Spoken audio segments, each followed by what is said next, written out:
Those of us in education have held on to a business plan that we don't care how many millions of young people fail. We're going to continue to do the same thing that didn't work. Nearly 70% of teachers have considered leaving the profession entirely. Traditional education is a complete disaster, socio-emotionally and academically. It's failed the next generation. And we as believers have to step up. It's our responsibility to step up and to do something. John Taylor Gatto, one of my favorite authors, wrote the book Dumbing Us Down. If you haven't read that and Thomas Jefferson's Thomas Jefferson Education, great books. He said government monopoly schools are structurally unreformable. They're doing exactly what they were designed to do.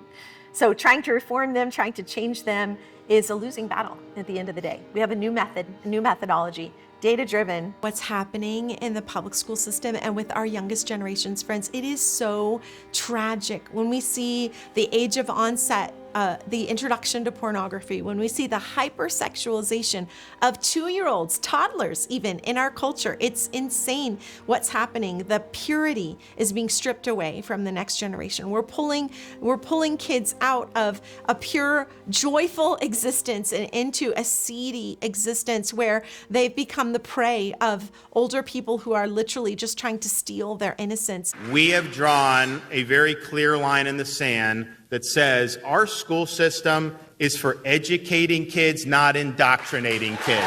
Another blaring example, drag queen story time.